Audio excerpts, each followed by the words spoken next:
بہتر یہ کہ مسجد میں ہو، سنت ہے، اور چوتھا کہ دف کا استعمال ہونا۔ تو وہ لوگ جو اس کو حرام کہہ رہے ہیں وہ کہاں تک درست ہے؟ یہاں تو نبی کریم صلی اللہ علیہ وسلم بطور اعلان خود حکم دے رہے ہیں کہ دفوں کو بجاؤ تاکہ آپ کے نکاح کا اعلان ہو سکے۔ سنن ابن ماجہ جلد 3 ہے اور پیج نمبر 323 اور باب ہے کتاب النکاح۔ چنانچہ اس میں صاحب کتاب لکھتے ہیں کہ دف بجانے کے سلسلے میں علماء کے اختلافی اقوال ہیں۔ چنانچہ بعض حضرات یہ فرماتے ہیں کہ دف بجانا تو حرام ہے یا مطلقاً مکروہ ہے، اور بعض علماء نے اس کو مطلقاً مباح کہا ہے۔ زیادہ صحیح بات یہ ہے کہ بعض مواقع پر یعنی بعض موقعوں پر جیسے عید کے دن یا کسی معزز مسافر و مہمان کے آنے کے وقت اور نکاح کے موقع پر دف بجانا مباح ہے، یعنی کہ دف بجا سکتے ہیں۔ اسی پیج پر پیج نمبر 324 پر مزید ایک حدیث کی تشریح میں لکھتے ہیں کہ سیدہ عائشہ صدیقہ رضی اللہ تعالی عنہا نبی کا یہ فرمان نقل کرتی ہیں کہ نبی نے فرمایا نکاح کا اعلان کرو اور اس کے لیے دف بجاؤ۔ محمد حاتب بیان کرتے ہیں نبی کریم صلی اللہ علیہ وسلم نے ارشاد فرمایا حلال اور حرام نکاح میں بنیادی فرق دف بجانا اور آواز بلند کرنا ہے۔ پیج نمبر 326 کتاب النکاح ملاحظہ فرمائیں کہ سیدہ عائشہ بیان کرتی ہیں حضرت ابو بکر رضی اللہ عنہ میرے گھر کے اندر تشریف لائے۔ میرے پاس انصار سے تعلق رکھنے والے 2 لڑکیاں تھیں جو گیت گا رہی تھیں۔ وہ گیت جنگ بواس کے بارے میں تھا۔ سیدہ عائشہ صدیقہ بیان کرتی ہیں وہ دونوں باقاعدہ گانے والی نہیں تھیں، تو حضرت ابو بکر نے فرمایا شیطانی آلات اللہ کے رسول کے گھر میں موجود ہیں۔ سیدہ عائشہ صدیقہ نے بیان فرمایا کہ وہ عید کا دن تھا، تو نبی کریم صلی اللہ علیہ وسلم نے فرمایا اے ابو بکر ہر قوم کا کوئی تیوہار ہوتا ہے اور آج ہمارا تیوہار ہے، یعنی عید کے دن بطور خوشی بھی دف بجا سکتے ہیں۔ سامعین یہ تیسری کتاب کا اسکین ہمارے ہاتھ میں ہے۔ کتاب کا نام ہے صحیح ابن حبان، جس کی جلد نمبر 6 ہے اور پیج نمبر 745۔ اس کے اندر ایک حدیث کی تشریح میں لکھا ہے کہ سیدہ ربی رضی اللہ عنہ بیان فرماتی ہیں کہ نبی کریم صلی اللہ علیہ وسلم تشریف لائے میری شادی کی صبح ہمارے یہاں، تو میرے بستر پر تشریف فرما ہوئے جس طرح تم میرے پاس بیٹھے ہوئے ہو، تو انصار کی کچھ لڑکیاں دف بجا رہی تھیں اور غزوہ بدر کے موقع پر شہید ہونے والے اپنے آبا و اجداد کی تعریفیں کر رہی تھیں۔ ان میں سے ایک لڑکی نے یہ مصرع بھی پڑھ دیا کہ ہمارے درمیان ایک ایسا نبی موجود ہے جو کل جو کچھ ہونے والا ہے اس کے بارے میں بھی جانتا ہے۔ تو نبی کریم صلی اللہ علیہ وسلم نے ارشاد فرمایا اسے چھوڑ دو اور وہی گاؤ جو تم پہلے گا رہی تھیں۔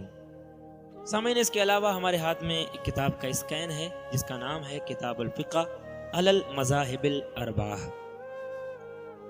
اس کے لکھنے والے حضرت شیخ عبد الرحمن الجزائری ہیں، جنہوں نے اس کتاب کی جلد نمبر 4 اور پیج نمبر 14 پر لکھا ہے کہ مذہب مختار یہ ہے کہ دف اور ساز بجانا جس کے آداب کے خلاف کوئی بات نہ ہو بلا کراہت جائز ہے، جب تک کہ خرابی اور بےہودگی پر مشتمل نہ ہو۔ غلامان حسینی بھی بےہودگی نہیں کرتے ہیں، اور جو کرتے ہوں تو وہ غلام کیسے؟ مکاشفۃ القلوب مفتی تقدس علی خان جنہوں نے اس کا ترجمہ کیا ہے، وہ اس کتاب میں پیج نمبر 628 پر لکھتے ہیں کہ جو ساز جائز ہیں وہ ایسے ہیں جو نغمہ و ترب کے لیے نہیں بلکہ اطلاع کے لیے بجائے جاتے ہیں، جیسے بگل، تبل، جنگ یا مجمع اکٹھے کرنے کا تبل یا نکاح کے اعلان کے لیے دف بجانا وغیرہ، تو اس میں کوئی بھی ممانعات نہیں ہے۔ امام غزالی کی ہی کتاب احیاء العلوم جس کا ترجمہ مولانا ندیم الواجدی صاحب نے کیا ہے، وہ اس کتاب میں جلد 2 اور پیج نمبر 434 پر لکھتے ہیں کہ آوازیں سب یکساں ہیں، خواہ کسی انسان کے گلے سے نکلیں یا حیوان کی یا جماعت سے برآمد ہوں۔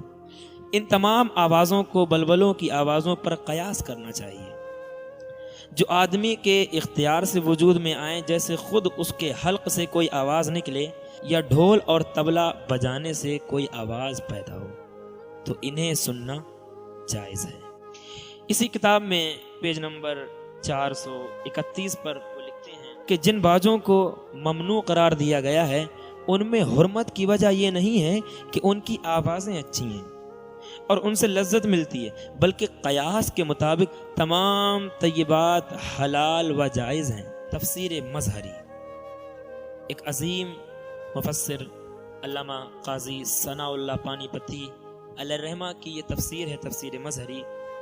اس کے اندر پارہ نمبر 21 میں سورہ لقمان کی آیت نمبر 6 کے ترجمہ و تفسیر میں وہ لکھتے ہیں، اس کو آپ اپنی اسکرین پر دیکھ سکتے ہیں، نیچے حاشیے میں لکھا ہے اسی آیت نمبر 6 کے ضمن میں کہ ہاں لڑائی کے موقع پر یا قافلہ کے لیے اطلاعی ڈھول پیٹنا جائز ہے۔ دیکھو نکاح کے موقع پر دف بجانا جائز ہے۔ اسی طریقے سے حکم رسول صلی اللہ علیہ وسلم ہے، ارشاد فرمایا ہے کہ نکاح کا اعلان کرو خواہ دف ہی کے ذریعے سے ہو۔ روایت میں آیا ہے کہ رسول اللہ صلی اللہ علیہ وسلم گھر کے اندر تشریف فرما تھے، عید کا دن تھا، دہلیز پر 2 نو عمر لڑکیاں دف بجا کر گا رہی تھیں۔ حضرت ابوبکر باہر سے آ گئے اور فرمایا تم رسول اللہ کی دہلیز پر گا رہی ہو؟ تو حضور اقدس صلی اللہ علیہ وسلم نے فرمایا ابو بکر ان کو رہنے دو، نہ ڈانٹو، اس لیے کہ آج عید کا دن ہے۔ تو نبی کریم صلی اللہ تعالیٰ علیہ وسلم نے نہ صرف یہ کہ روک دیا بلکہ جو روک رہا تھا اس سے کہا کہ آج انہیں بجانے دو، دف بجایا جا سکتا ہے، شرط یہ ہے کہ اس میں کوئی خرابی ایسی پیدا نہ ہو کہ جس سے دین میں بگاڑ آ جائے۔ کتاب کا نام ہے، بہت ہی مقبول کتاب ہے، بہت ہی مشہور، لطائف اشرفی۔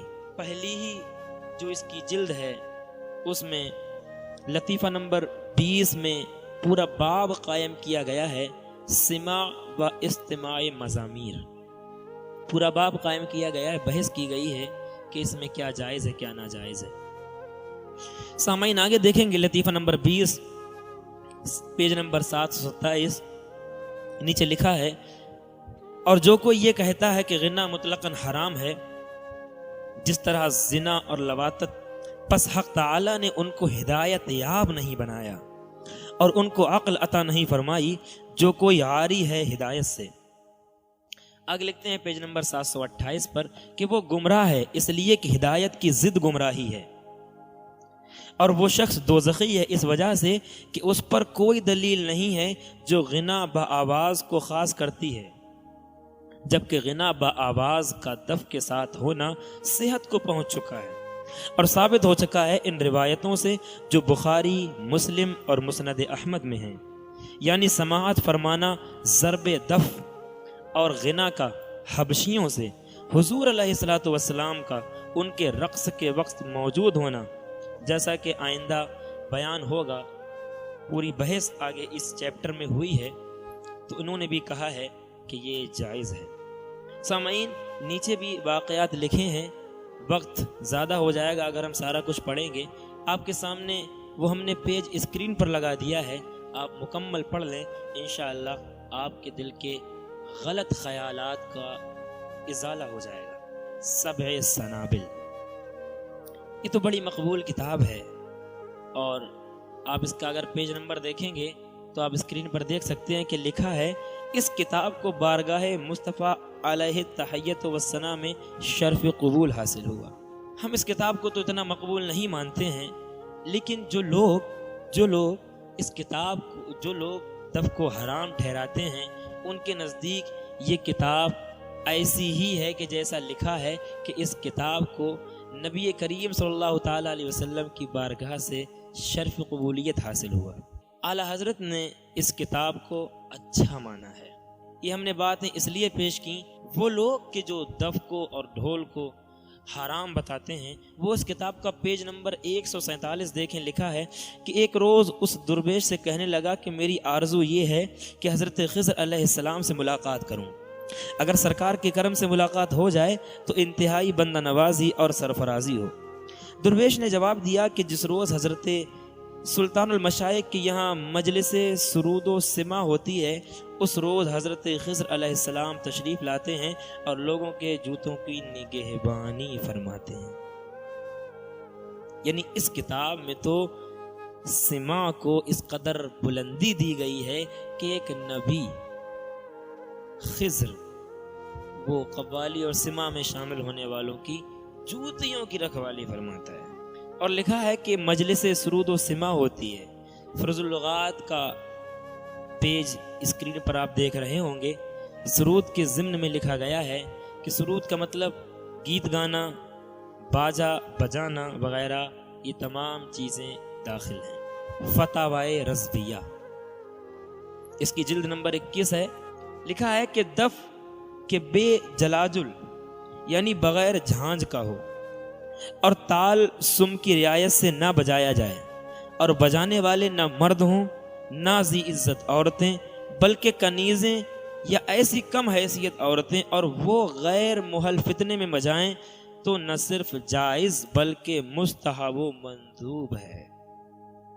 تو فتاوی رضویہ جلد نمبر 21 پیج نمبر 643 سے بھی یہ بات ظاہر ہے کہ کچھ قید اور شرط کے ساتھ دف بجانا جائز ہے۔ سہماہی رہبر نور ذی الحجہ محرم الحرام صافار المظفر 1441 ہجری اگست ستمبر اکتوبر 2020 کا یہ رسالہ، جس کے اندر محقق عصر علامہ مفتی سید منور علی صاحب قبلہ مقدس اللہ العالی پیج نمبر 68 میں لکھتے ہیں کہ تعزیہ کا جلوس نکالنا، گلیوں میں گشت کرانا جائز بلکہ بہتر ہے، تاکہ پردہ نشینوں کو چوک پر جا کے زیارت تعزیہ کی ضرورت نہ رہ جائے یا زیارت سے محرومی نہ رہ جائے، اور اعلان کے لیے نقارہ بجانا جائز ہے۔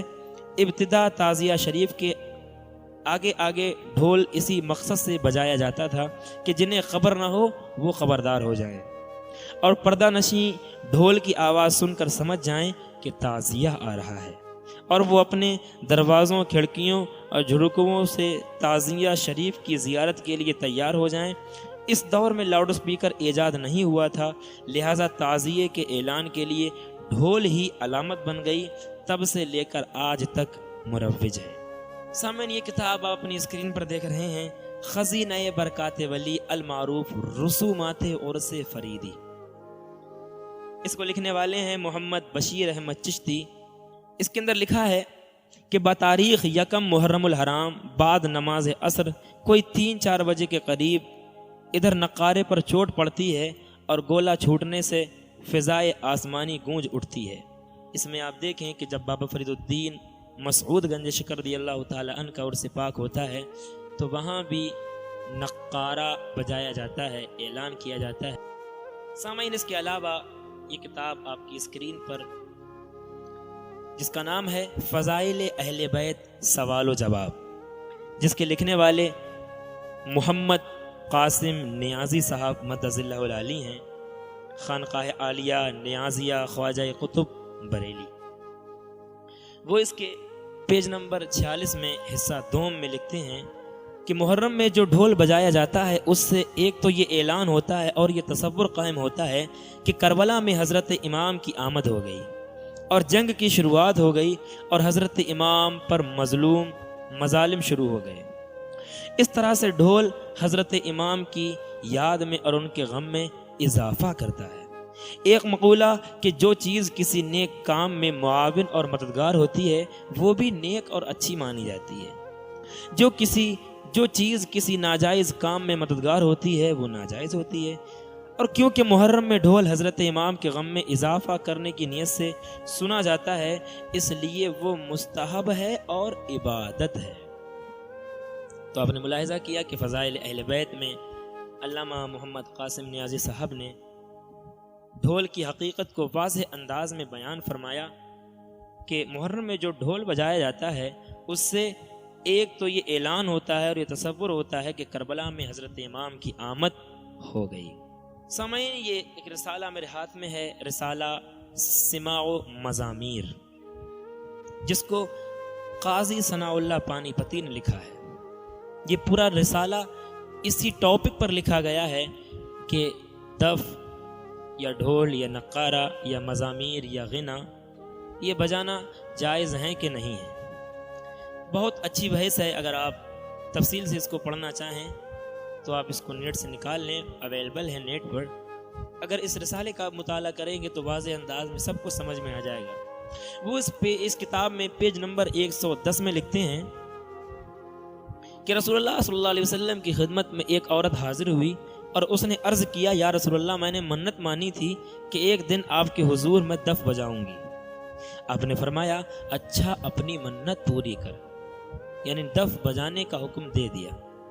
نیچے دیکھیں کہ صحیح مسلم میں ایک حدیث اس مضمون کی ہے کہ جس منت کے ماننے میں خدا کی نافرمانی ہوتی ہو اس کو پورا کرنا نہیں چاہیے۔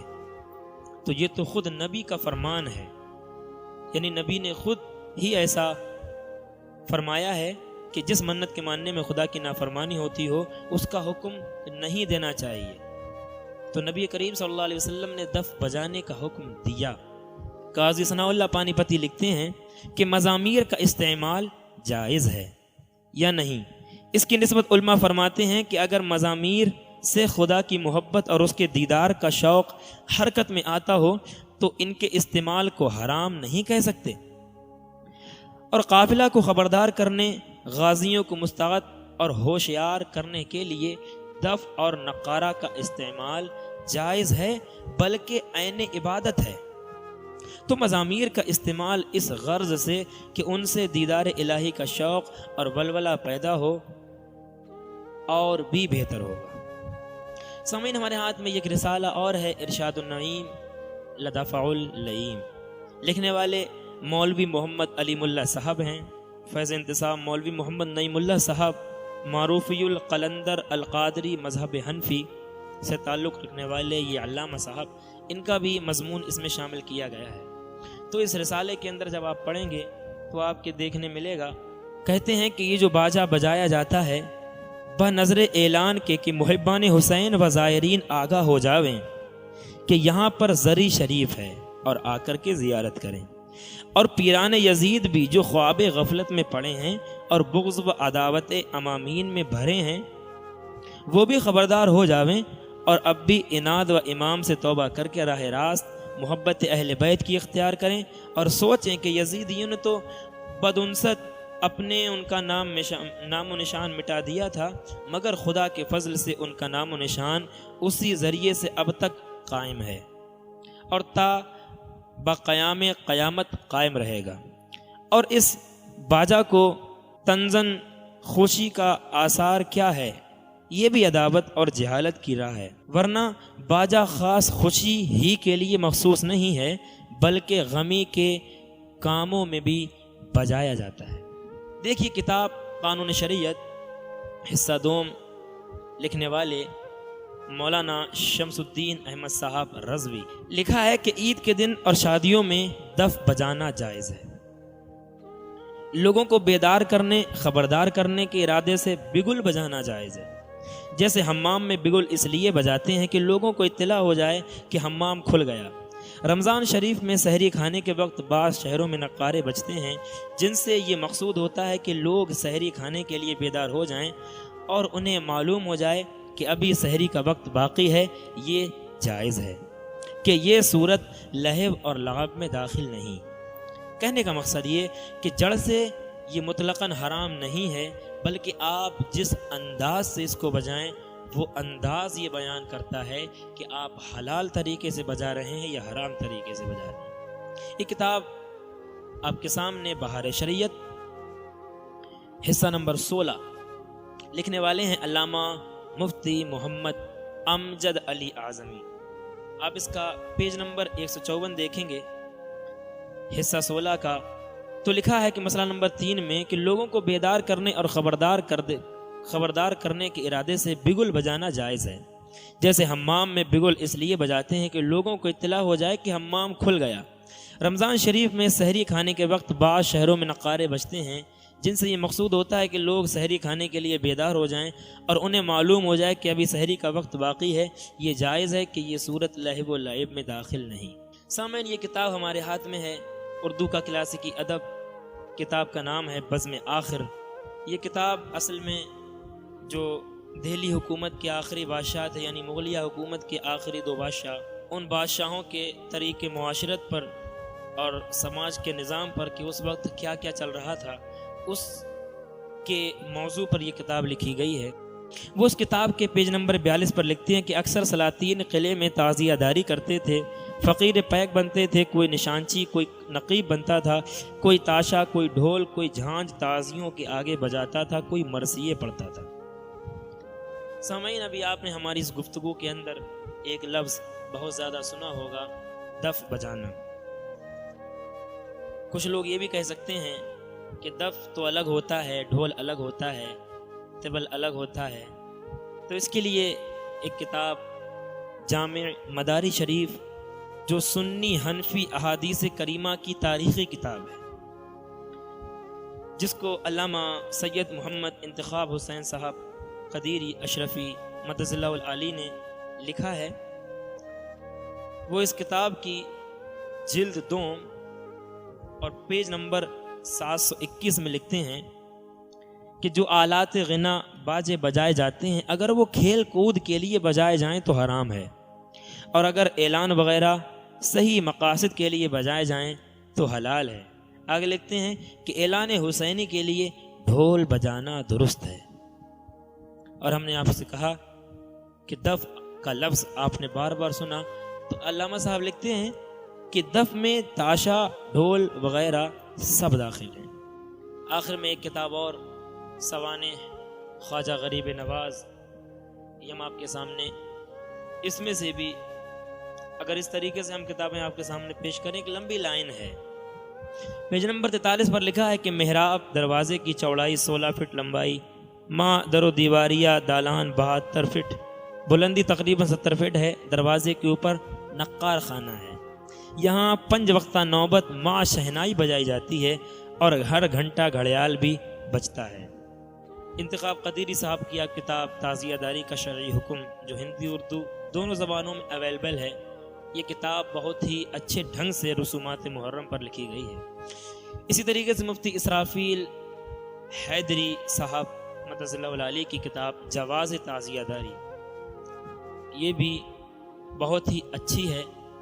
اسی طرح جناب اعظم بیگ صاحب قادری بریلوی کی کتاب عظمت تعزیہ داری، یہ کتاب بھی رسومات محرم پر لکھی گئی ہے۔ اس کے علاوہ عابد علی قادری صابری، ان کی کتاب حقیقت تعزیہ و محرم، یہ بھی رسومات حسینی پر لکھی گئی ہے۔ اس کے علاوہ تعزیہ داری، یہ کتاب سید فیضان وارثی صدر انجمن محبان اہل بیت، ان دلائل سے، ان کتابوں کے پیجوں سے، عبارات سے ہم اس منزل پر پہنچے ہیں کہ یہ دف بجانا، استعمال کرنا مطلقاً حرام نہیں ہے، بلکہ آپ جس انداز سے بجا رہے ہیں وہ انداز بتائے گا کہ آپ حلال طریقے سے بجا رہے ہیں یا حرام طریقے سے۔ اگر آپ حرام طریقے سے بجا رہے ہیں، افراتفری کر رہے ہیں، بے ادبیاں کر رہے ہیں، ناچ گانا کر رہے ہیں، تو ہم یہ کہتے ہیں کہ یہ حرام ہے۔ ہم ہی نہیں بلکہ اکابرین کے فتوے اس پر موجود ہیں کہ یہ حرام ہے اس طریقے سے بجانا۔ لیکن اگر بے ادبیاں نہ ہوں، نیک مقاصد ہوں، نیک ارادے ہوں، اور پھر ان نیک مقاصد کو پورا کرنے کے لیے اس کا استعمال کیا جائے، تو یہ صرف نہ کہ صحیح بلکہ بہتر اور چند اکابرین کی زبانی باعث ثواب اور باعث عبادت ہوگا۔ امید ہے کہ ویڈیو لمبی تو ہوئی ہے، لیکن ایک تشفی بخش یہ ویڈیو آپ کے لیے ہوگی کہ آپ کو اب دوبارہ ویڈیو دیکھنے کی ضرورت نہیں پڑے گی۔ اس قدر دلائل ہم نے اس میں شامل کر دیے ہیں، جمع کر دیے ہیں۔ آپ سے بس اتنی اپیل اور ہے، عرض ہے کہ اس ویڈیو کو بس اپنے تک نہ رکھیں بلکہ آگے شیئر کریں، تاکہ زیادہ سے زیادہ حسین کے عزادار اس کو دیکھ سکیں، اور اگر ان کے دل ملول ہو چکے ہوں، رنجیدہ ہو چکے ہوں ایسی خرافاتیں سن سن کر کے، تو یہ عبارات دیکھ کر، یہ ویڈیو دیکھ کر ان کے اندر ایک نیا جذبہ حسینی پیدا ہو، اور وہ پوری ہمت اور استقلال اور جذبہ حسینی کے ساتھ عزادار حسینی کو، حسین کی عزاداری کو قائم کریں، اور ہر گھر تعزیہ اٹھے، ہر گھر حسین کا علم اٹھے، ہر گھر ذکر حسین سجے، ہر گھر حسین کی مجلس کا مجلس منعقد ہو اور ہر طرف بس حسین یا حسین حسین یا حسین کی صدا بلند ہو۔ وما توفیق الا باللہ۔ ملتے ہیں ہم پھر کسی ویڈیو میں، تب تک کے لیے بادشاہ حسین وارث، خدا حافظ۔